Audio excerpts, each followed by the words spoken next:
नमस्कार, मैं हूं संजय शर्मा। आप देख रहे हैं 4 PM न्यूज नेटवर्क। मैंने अभय दुबे जी से कहा कि मुझे बहुत दिनों बाद विदेश मंत्री पे इतना गुस्सा आ रहा है।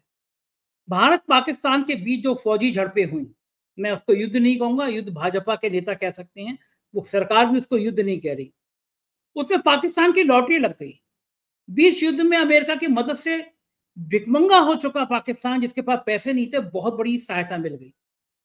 और हमारे विदेश मंत्रालय की नाकारापन से, विदेश मंत्री की नाकामी से, रूस जैसे देश ने, जो भारत का स्वाभाविक दोस्त था, पाकिस्तान के साथ एक बहुत बड़ा व्यापारिक समझौता कर लिया। अभी झगड़ा खत्म हुआ और रूस पाकिस्तान के साथ खड़ा हो।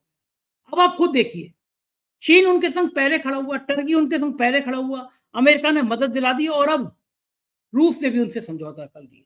और भारत के साथ कौन सा देश ऐसा है जो भारत के साथ खड़ा नजर आ रहा? बहुत खराब हालात पैदा कर दिए सरकार ने। हमारे सारे दोस्तों से, हमारे सारे पड़ोसी मुल्कों से रिश्ते खराब कर दिए। मैंने अभय दुबे जी से पूछा कि अगर यही हालात रहेंगे तो भारत की स्थिति दुनिया में कहां रुकेगी? उधर प्रधानमंत्री मिलने गए कानपुर में, जो शहीद पहलगाम में हुए थे, आतंकियों ने मार दिया था उनकी पत्नी ने कहा कि आतंकी चाहते थे कि हिंदू मुसलमान किया जाए, नहीं करना चाहिए। काश प्रधानमंत्री को लगा होता कि उनके कुछ नफरती चिंटू सांसदों ने उस घटना के बाद हिंदू मुसलमान करने की कोशिश की, वो कितनी खराब थी। मैंने अभय दुबे जी से पूछा कि हो क्या रहा है देश में? हमारे सांसद विदेश में जा रहे हैं, विदेशी मीडिया छाप ही नहीं रहा उनको। ये सारी बातें अभय दुबे जी के साथ इस इंटरव्यू में। आपको पसंद आए तो कमेंट जरूर करिएगा, चैनल को सब्सक्राइब और ज्वाइन करिए। चलते हैं अभय दुबे जी के पास। 4 PM न्यूज नेटवर्क में स्वागत है अभय दुबे जी आपका। आज मुझे सच में अपने विदेश मंत्री पर बहुत गुस्सा आ रहा है। मेरे ख्याल से मैंने जब से देखा है 15-20 सालों में, इतना खराब सरकार का रवैया, इतना खराब विदेश मंत्री, इतना खराब विदेश मंत्रालय कभी नहीं रहा कि पूरे दुनिया में कोई देश हमारे साथ खड़ा ही नहीं हो रहा है। एक लंबे समय से मैंने देखा है कि रूस हमेशा भारत का सबसे बेहतर दोस्त था। जब अमेरिका ने 7वां बेड़ा भेजने की बात कही थी इंदिरा गांधी के लिए, तो रूस खड़ा हो गया था कि हम भी अपना बेड़ा भेज रहे हैं। लेकिन हमारे विदेश मंत्री जी के सुझाव पे हमारे विश्व गुरु जी गए और यूक्रेन में जेलेंस्की के गले वाले मिल लिए। स्वाभाविक है रूस नाराज होगा। और ये जो युद्ध युद्ध तो नहीं है, इसको युद्ध तो नहीं कहना चाहिए, क्योंकि बीजेपी के कुछ नेताओं को युद्ध लग रहा है, लेकिन सरकार ने तो कहा नहीं युद्ध, ये फौजी झड़पें हैं। इन झड़पों में तो मुझे लग रहा है कि ये भारत और पाकिस्तान की झड़पों में पाकिस्तान की लॉटरी लग गई है। जो पाकिस्तान की जीडीपी धड़ाम हो गई थी, पैसे नहीं थे, उसके पास पैसों की बरसात हो रही है।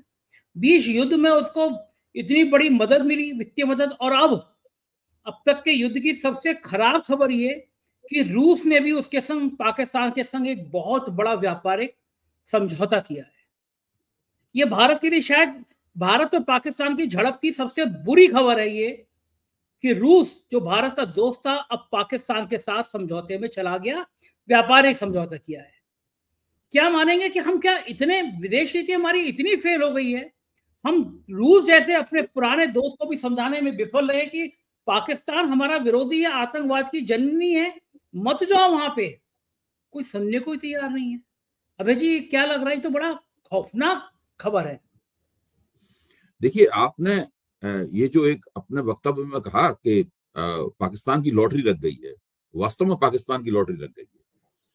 जिस दिन पाकिस्तान में जनरल आसिम मुनीर ने सोचा होगा कि हिंदुस्तान पर एक आतंकवादी हमला कराया जाए और उसमें वो काफी भीषण और भयानक किस्म का रक्तपात हो और उसको हिंदू बनाम मुसलमान कर दिया जाए और उसके जरिए भारत कश्मीर के मुद्दे का अंतर्राष्ट्रीयकरण कर दिया जाए, जब उन लोगों ने ये साजिश की होगी, जब ये योजना बनाई होगी, तब उन्हें भी ये ख्याल नहीं होगा कि उसका उन्हें इतना ज्यादा लाभ होगा जितना लाभ अभी हुआ है। और आपके वक्तव्य में ये बात भी सही है कि पाकिस्तान बिल्कुल आर्थिक रूप से उसकी कमर टूट चुकी थी। इसमें मैं अपनी तरफ ये जोड़ दूं कि पाकिस्तानी फौज जनता के बीच में अगर अलोकप्रिय नहीं थी, तो जनता में उसके प्रति एक अनमनापन जरूर आ गया था।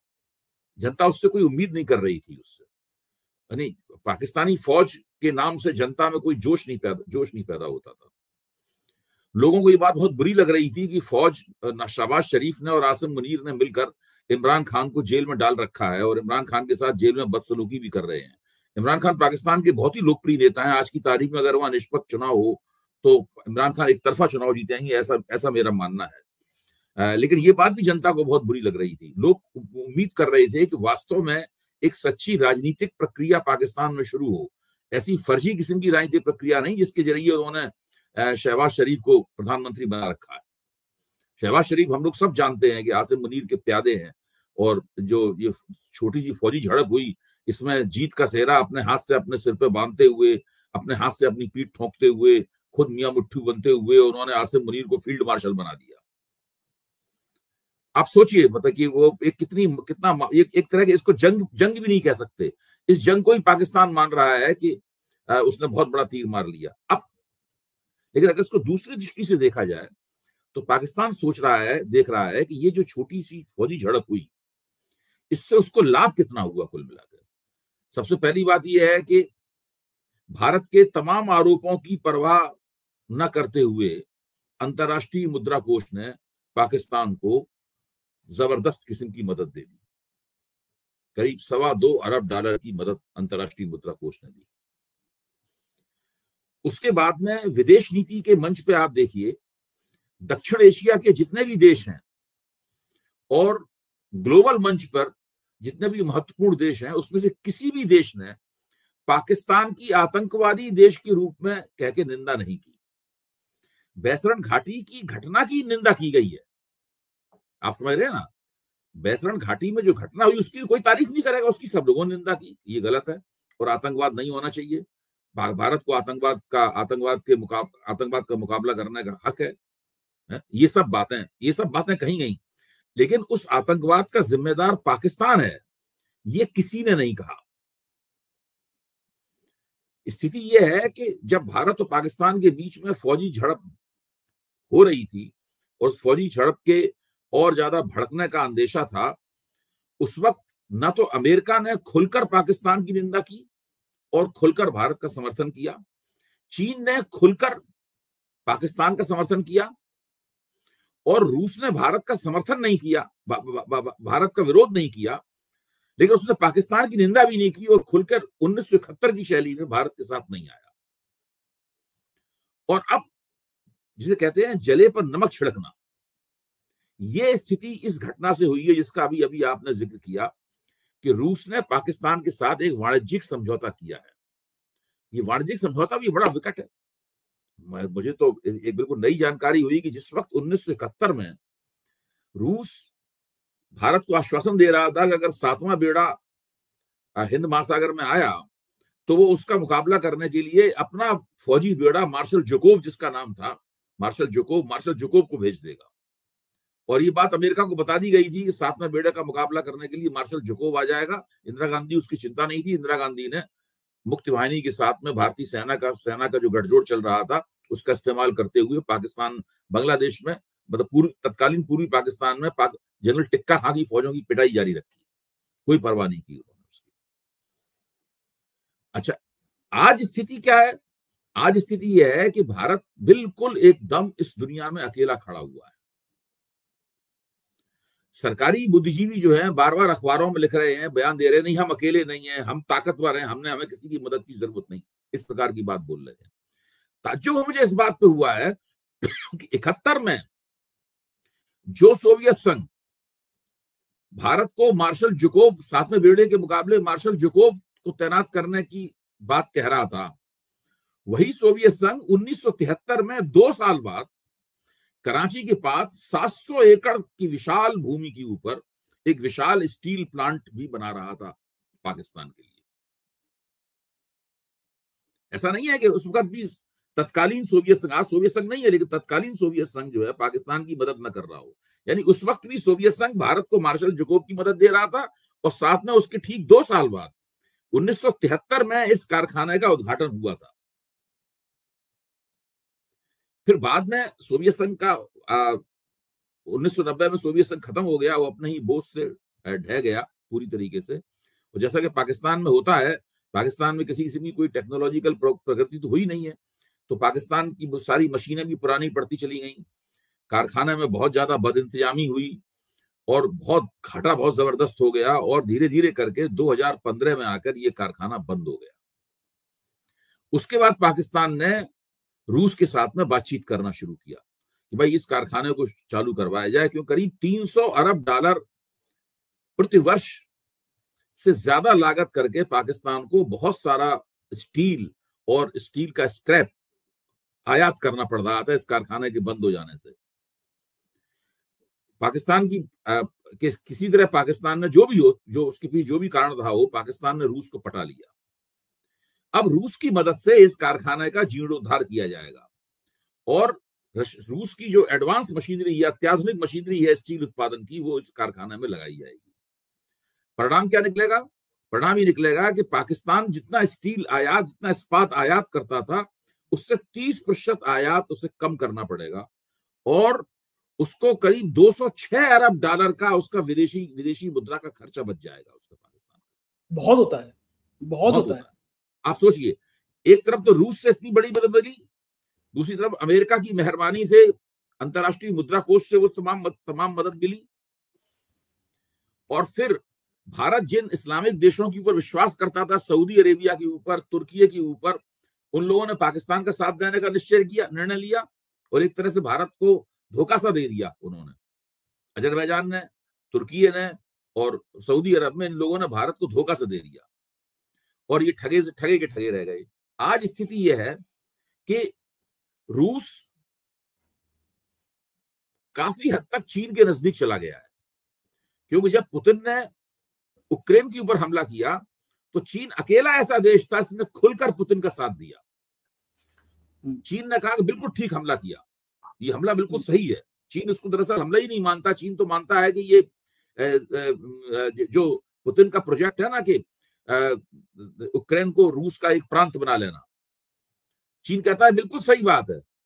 चीन ताइवान को अपना प्रांत बनाना चाहता है और उन्होंने कहा अगर रूस जो है हांगकांग वैसे भी फिर चीन में मिल ही गया है, अब वो ताइवान को चीन अपना प्रांत बनाना चाहता है, तो चीन का मानना यह है कि अगर रूसी भाषा यूक्रेन में भी बोली जाती है, रूसी भाषा वहां भी बोली जाती है, अगर उसका रूस का प्रांत बन जाएगा तो उसमें कोई गलत बात नहीं है और ये पुतिन ने सही कदम उठाया है। तो इस वक्त अंतरराष्ट्रीय मंच के ऊपर शी जिनपिंग और पुतिन ये दोनों दोस्त हैं। चीन भारत के खिलाफ है और यह भी एक विडंबना है कि चीन भारत के वाणिज्यिक रूप से खिलाफ नहीं है। भारत और चीन में जमकर व्यापार हो रहा है, इतना व्यापार हो रहा है इसकी कोई सीमा ही नहीं है, और जो व्यापार का संतुलन है बड़े पैमाने पर चीन के पक्ष में है। और तमाम भारत के अर्थशास्त्री मानते हैं कि चीनी वस्तुओं का भारत में बिकना रोका नहीं जा सकता है। ये स्थिति है। प्रधानमंत्री ने जो अपने भाषण में कहा कि ये चीन की चीजें मत खरीदिए, उसका सारे हिंदुस्तान में मजाक बन रहा है। यानी उनकी बात को माना जा रहा है कि ये तो केवल मुंह दिखाई की बात है, व्यावहारिक रूप से ये संभव नहीं है। जिस वक्त गलवान घाटी घटना हुई थी, उस वक्त अपील की गई थी चीनों का बहिष्कार किया जाए। किसी चीज का कोई बहिष्कार नहीं हुआ। जिस टिकटॉक के ऊपर बैन लगाया गया वो दरअसल चीनी प्रोडक्ट था ही नहीं। उसको डेवलप करने वाला चीनी मूल का था, लेकिन वो चीन का रहने वाला नहीं था। उसको ये कह के प्रचारित किया गया कि हमने टिकटॉक बंद कर दिया है, देखिए ये हमने चीन के खिलाफ बड़ी भारी एक फाइनेंशियल स्ट्राइक कर दी, जबकि वो चीनी बनता था ही नहीं वो। और टिकटॉक के बंद होने से जो अमेरिकी जो बड़े बड़े आईटी वो हैं जार हैं, जिनमें ये भी शामिल हैं, आपके एलन मस्क भी शामिल हैं और दूसरे बड़ी बड़ी कंपनियां शामिल हैं, उनको बहुत फायदा हुआ। ये जो रीलें लोग देखते रहते हैं वो टिकटॉक क्या था, रीलें थी। ये आज जो रीलें देखते रहते हैं वो सब अब उनकी रीलें देखी जाती हैं, टिकटॉक की नहीं देखी जाती रीलें। वो लोग छा गए भारतीय मार्केट में, टिकटॉक इन्होंने बंद किया। वैसे ही ऐसा नहीं किसी भारतीय कंपनी ने उसकी जगह ली हो। अमेरिकी रीलें, इस वक्त हम लोग वो रीलें देखते हैं, हमारे घर में औरतें बच्चे दिन रात वो देखते रहते हैं, ऐसा करके रीलें यूं ही रीलें देखते रहते पूरा समय। भारत की आधे से ज्यादा जनता का पूरा समय इसी में जा रहा है। टिकटॉक बंद करके जो कंपनी आई थी उनकी रीलों का काम हो रहा है। हर घर में है ये, कोई घर इससे छूता नहीं है। आप अरबपति हैं कि गरीब आदमी है, सब लोग रीलें देख रहे हैं, सारा समय रीलें देखने में जा रहा है। तो ये अच्छा, ये आपको मेरा सवाल ये है कि हमारी विदेश नीति इतनी फेल हुई क्यों? इस युद्ध के बाद जो कथित युद्ध है, मैं कोई विदेश नीति, आपकी बात पे आ रहा हूँ, मैं कोई विदेश नीति विशेषज्ञ नहीं हूँ। पहले मैं आपके सामने कई बार कह चुका हूं कि अर्थनीति एक ऐसा मोर्चा है जहां पर सरकार की लफाजी नहीं चलती है, क्योंकि उसका काम, लोगों के पास पैसे नहीं पहुंचेंगे। आप कुछ भी, कोई भी आंकड़ा देते रहिए, हमने महंगाई कम कर दी, हमने जीडीपी बढ़ा दिया, ये कर दिया, वो कर दिया, बेकार है। जनता की जेब में पैसा नहीं पहुंच रहा, जनता दुखी परेशान है, लोगों के चेहरे पे चमक नहीं है, लोग तो आपके खिलाफ वोट करेंगे। और मैं ये भी मानता था कि 2024 में सरकार ने जो बहुमत खोया उसमें बहुत से कारण थे, लेकिन आर्थिक विफलता उसका एक प्रमुख कारण थी। और ये एक ऐसा सरकार दूसरी चीजें प्रबंधित कर सकती है, आर्थिक आर्थिक मोर्चे पे प्रबंधन सरकार नहीं कर सकती, क्योंकि वो उसके हाथ में नहीं है। अब एक नई चीज और निकल के सामने आ गई है कि विदेश नीति के नाम पर जो प्रपंच किया जा रहा था पूरा का पूरा, उसका भंडा फूट गया है पूरी तरीके से। जितने भी मोदी जी सारे, अभी जब से मोदी जी प्रधानमंत्री तीसरी बार बने हैं, उन्होंने तो विदेश यात्राएं कर करके रिकॉर्ड बना दिया। दिन रात विदेश यात्राएं कर रहे हैं, कुछ करते ही नहीं विदेश यात्राएं करने के अलावा, बस विदेश यात्रा करते, वहां जाते, यहाँ आके रैली करने लगते, बस। इसके अलावा प्रधानमंत्री कोई काम नहीं करते। इतनी विदेश यात्राएं जो प्रधानमंत्री करता हो, दुनिया के बड़े बड़े नेताओं से जो इतने बार गले मिला हो, तरह तरह से उनके साथ गर्मजोशी के साथ हाथ मिलाए हों, इतनी फोटो अपॉर्चुनिटीज हो, इतनी तस्वीरें खिंची हो, कितना टीवी में प्रचार किया गया हो, आज कुछ नहीं है। विदेश नीति के नाम पर बिल्कुल ढक्कन है, एकदम डबल जीरो। यानी मैंने एक बार आपके साथ एक साझा किया था अपने पत्रकारिता के शुरुआती जीवन का उदाहरण। जब जनसत्ता में काम करता था तो प्रभाष जी रोज मीटिंग लेते थे हम लोगों की, आपको याद आ गई होगी मेरी बात। प्रभाष जी मीटिंग लेते थे रोज, तो उसमें हम लोग एक बार समस्या पर विचार कर रहे थे कि हम लोग विदेशी खबरें अखबार में किस तरीके से छापें। अंग्रेजी के अखबारों में ज्यादा पन्ने होते थे, जनसत्ता में इतने पन्ने नहीं होते थे, विदेशी अखबारों के लिए स्पेस काफी कम था जनसत्ता में। तो छोटे से स्पेस में हम विदेशी खबरों का चुनाव कैसे करें, ये एक समस्या थी। इस समस्या पे हम लोगों ने प्रभाष जी से पूछा कैसे किया जाए, भाई साहब कहते थे हम लोगों ने। तो प्रभाष जी ने कहा, देखो एक थंब रूल इसका ये है कि पाकिस्तान और चीन हमारा दुश्मन है और रूस हमारा दोस्त है। इस नियम के तहत आप, इस नियम के रोशनी में आप सारी खबरों का चयन कीजिए। तो हम लोग नए पत्रकार थे, सीख रहे थे। 1983-84, 1986-87 की बात बता रहा हूं।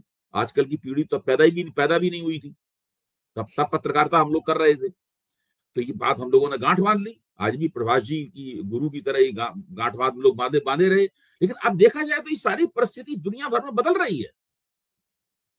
न रूस आपका उस तरीके से दुश्मन है, और न रूस आपका उस तरीके से दोस्त है, और न चीन आपका उस तरीके से दुश्मन है। क्योंकि चीन एक तरफ आपके लद्दाख में जमीन दाब रहा है, गलवान घाटी में आपके सैनिकों से उसकी खूनी मारपीट हो रही है, लद्दाख में वो नई काउंटियां बना रहा है। एक तरफ ये चिंता, दूसरी तरफ आपके और चीन के बीच में जबरदस्त किस्म का व्यापार हो रहा है। और आपके सारे अर्थशास्त्री सलाह दे रहे हैं कि चीन की विदेशी मुद्रा निवेश के लिए दरवाजे खोल दिए जाए। अभी इतनी सलाहें दी गई कि पीयूष गोयल को ये बयान देना पड़ा कि अभी हमारी नीति नहीं है चीन के लिए विदेशी मुद्रा का दरवाजा खोलने की। बाकायदा उन्होंने बयान दिया इस बात को। दनादन सब लोग सलाह पे सलाह दिए जा रहे थे, यहाँ तक कि भारत के मुख्य आर्थिक सलाहकार ने पिछले इकोनॉमिक सर्वे में ये सलाह दे दी थी। तो ये स्थिति, यानी आज क्या है, आज चीन आपका दुश्मन जरूर है, लेकिन वैसा दुश्मन भी नहीं है। वो आपका वाणिज्यिक दोस्त है और सीमा पे आपका दुश्मन है। और मुझे लगता है कि दुश्मन एक ही रह गया दरअसल, पाकिस्तान। वो है पाकिस्तान निश्चित रूप से दुश्मन है, और भारत विरोध की और भारत से दुश्मनी की खुराक पे उसका पूरा पल रहा है। लेकिन पाकिस्तान की खूबी यह है कि उसने भारत से ज्यादा अपने दोस्त ढूंढ लिए हैं, ज्यादा अच्छी विदेश नीति संबंधी ज्यादा अच्छी गोलबंदी उसने की है। वो तो मैं कह रहा हूँ कि देखिए, आप भारत के संग में कौन सा देश खड़ा हुआ? पाकिस्तान के संग में चीन भी खड़ा हो गया, अमेरिका ने उसे कर्जा दिला दिया, अब तो रूस भी आ गया, टर्की और अर्जेंटीना पहले से खड़े हुए। हम लोगों के संग कोई है ही नहीं। बांग्लादेश, श्रीलंका। संजय जी, इसीलिए मैं कह रहा हूं कि अब पहले मैं कहता था कि अर्थनीति के मामले में ये सरकार डबल जीरो है। अब मैं इसमें एक चीज और जोड़ रहा हूं कि विदेश नीति और अर्थनीति दोनों के मामले में ये सरकार डबल जीरो है। इस सरकार ये सरकार कोई भी दावा करे उस पर यकीन नहीं करना चाहिए, क्योंकि बाद में उसका कोई परिणाम कुछ नहीं निकलता है। अच्छा भाई जी, आप क्या मेरी बात से सहमत होंगे कि नौकरशाह बढ़िया मंत्रालय नहीं चला सकते? एक राजनेता, परिपक्व राजनेता बेहतर होगा, बजाय ये नौकरशाह को जिन्होंने कमान दे रखी तो है। आप निर्मला सीतारमन को राजनेता मानते हैं कि नौकरशाह मानते हैं? आप देख लीजिए वित्त की हालत क्या है। नहीं, आप बताइए। नहीं, वो राजनेता था लेकिन वो परिपक्व नहीं है वो। असल में परिपक्व नहीं आपने है। आपने क्वालिफिकेशन दी ना कि आपने परिपक्व राजनेता होना चाहिए। हाँ, हाँ, है तो वो पॉलिटिशियन, क्योंकि हाँ, भ्रष्टाचार विरोधी आंदोलन में भाजपा की प्रवक्ता हुआ करती थी हाँ, कस के वो बोला कभी करती थी। नौकरशाह नहीं रही। लेकिन आप हम्म, देखिए उनके पास परिपक्वता नाम की कोई चीज ही नहीं है निर्मला सीतारमन के पास। जो ब्यूरोक्रेट्स उन्हें थमा देते हैं वो थामे रहती हैं, वो करती रहती हैं। हाँ, गडकरी जैसे और राजनाथ तो सिंह दरअसल जैसे इनके देखा जाए तो एक दो अपवादों को छोड़ के इनके जो नेता मंत्री हैं वो भी बेकार हैं, निष्प्रभावी हैं, और जो इनके ब्यूरोक्रेट्स हैं वो भी निष्प्रभावी हैं। हाँ, गडकरी और राजनाथ सिंह देखिए, जैसे नेताओं को उन्होंने हाशिए पर ये रखा ये है। ये मोदी सरकार प्रतिभा के अकाल का शिकार है। मोदी सरकार में जिसको टैलेंट कहते हैं, गवर्नेंस कर देने के लिए जो टैलेंट, प्रतिभा कहते हैं, वो मोदी सरकार में है ही नहीं। हम्म, मोदी बिल्कुल। लगातार हर जगह हाथ हिलाते हुए तस्वीर खिंचाते हैं, कभी ऐसे करते हुए, कभी ऐसे करते हुए, और कपड़े तरह तरह कपड़े से हाँ, कपड़े आज तो तरह तरह से उनका तरह तरह से आज उनकी वो सब होता रहता है। और ये मैं मीडिया उसको गुणगान मैंने करता भी रहता है। मैंने भी ये जैकेट मोदी जी को देख के सिलवाई है कि मोदी जी की तरह मैं भी कुछ कपड़े वपड़े अच्छे सिलवाऊं, मोदी डिजाइनर जी का कपड़े। प्रभाव बहुत व्यापक है, आपको देख के लग रहा हाँ, है कि मोदी जी का प्रभाव बहुत व्यापक है। मैंने ये जैकेट उन्हीं को देख के सिलवाई कि मोदी जी जैसी जी जी। जैकेट होनी चाहिए। एक टाइम में नेहरू जैकेट आती थी ना, लोग नेहरू जी को देख के जैकेट सिलवाते थे। कुछ दिनों बाद मोदी मोदी प्रधान आ जाएंगे, मोदी जी को देख के लोग कपड़े पहना करेंगे, चश्मा पहना पड़ेंगे। कांग्रेस ने सूची जारी कर दी, जब वो कह रहे थे विदेशी चीजों का बहिष्कार करो, तो कांग्रेस ने कहा चश्मा भी देखो, पेन देखो, गाड़ी देखो, घड़ी देखो, सब ये जो विदेशी है। विडंबना है, जो व्यक्ति नीचे से ऊपर तक विदेशी ब्रांडों से लदा हुआ है, वो वो व्यक्ति स्वदेशी की अपील कर रहा है। विडंबना देखिए आप। अच्छा, आज नीचे बड़ा से ऊपर तक तो विदेशी ब्रांडों से लदा हुआ है, वो स्वदेशी की अपील कर रहा है। कल भी एक चीज और अच्छी हुई, प्रधानमंत्री गए कानपुर में, पहलगांव में जो बेचारे जिसकी हत्या कर दी गई, जिसकी पत्नी और परिवार से मिले। पत्नी ने कहा कि ये देखिए आतंकी जो आए थे, ये हिंदू मुसलमान को धर्म पूछ के आए थे, हम लोगों को एक रहना चाहिए। देखिए, जिसका पति मर गया, उनकी पत्नी कर्नल नेवी के अफसर की पत्नी जिसको पेट्रोल किया गया, वो कानपुर में शुभम की पत्नी, वो सब कह रहे कि हमको एक रहना चाहिए। और मोदी जी को कम से कम अगर थोड़ी सी भी शर्म अपने ऊपर आई होगी, तो मोदी जी को लगा होगा कि हमारी पार्टी के नफरती चिंटू, कुछ सांसद तो नफरती चिंटुओं से भी आगे निकले थे, जो पहलगाम के हमले के बाद हिंदू मुसलमान करने की कोशिश कर रहे थे। जिसका पति मर गया, वो कह रहा है कि देश में हिंदू, उनके आतंकियों का मकसद था कि हिंदू मुसलमान में बंटवारा हो जाए, लेकिन हमें नहीं मिलना चाहिए। तो मोदी जी को लगा होगा कि कम से कम मैंने नफरती अपनी पार्टी के नहीं नहीं चिंटू यार, नहीं, आप मोदी जी को कम करके आंक रहे हैं। मोदी जी को ये कुछ नहीं लगा होगा जो आप कह रहे हैं। मोदी जी को इससे आप कम ऊपर। करके आंक रहे हैं। देखिए, ये एक टेम्परेरी सिचुएशन है, ये एक बिल्कुल अस्थायी स्थिति है।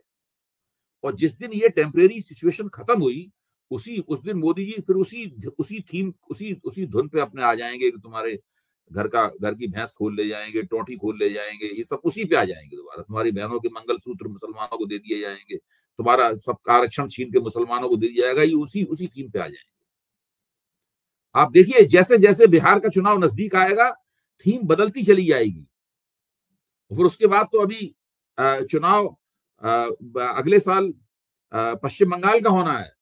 वहां तो बहुत गजब तौर पे मुसलमान विरोध होगा, क्योंकि सारा मुसलमान जो है वो ममता बनर्जी के साथ खड़ा हुआ है, और वहां मुसलमानों की संख्या भी बहुत है। यूपी में तो अगर 20% है, तो वहां तो 35% मुसलमानों की, 37% संख्या है बंगाल में।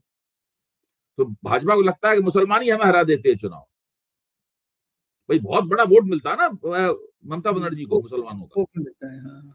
हाँ, और दाल वो दाल बढ़ता नहीं है, बिल्कुल वो बढ़ता नहीं है। कांग्रेस या सीपीएम उस वोट को बांट नहीं पाती है बिल्कुल। और ये जाते हैं असदुद्दीन ओवैसी वगैरह, इनको भी कोई वोट नहीं मिलता है वहां पे, सारा ममता बनर्जी को वोट मिलता है। तो वहां कितना भयंकर हिंदू मुसलमान होगा, इसका आप अंदाजा लगा लीजिए। अभी अभी से मैं बताई दे रहा हूँ आपको। तो और ममता ये बिल्कुल एक अस्थायी परिस्थिति है। और जिस दिन ये सब थोड़ा पुराना हुआ, 2-3-4 महीना, अभी तो वो माहौल वही चल रहा है, इसलिए मोदी जी उससे नहीं हट सकते। उसके बाद देखिए, खुला खेल फरक्कावादी फिर से होगा।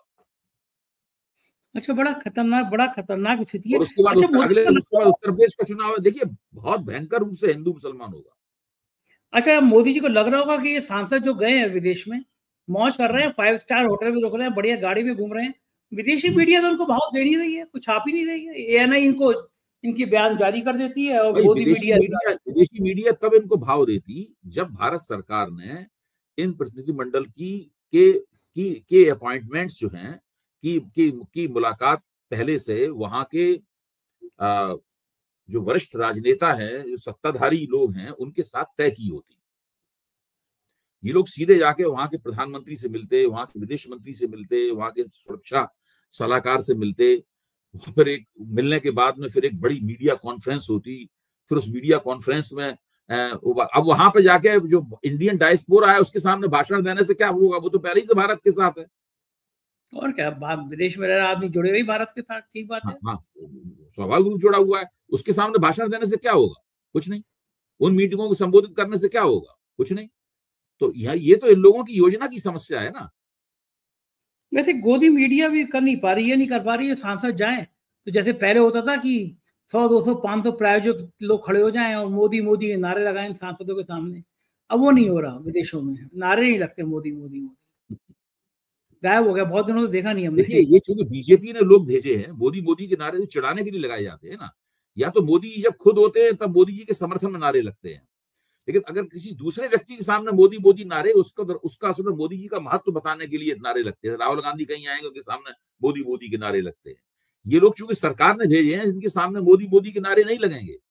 मोदी मोदी के नारे भी बड़े सोच के योजनाबद्ध तरीके से लगाए जाते हैं।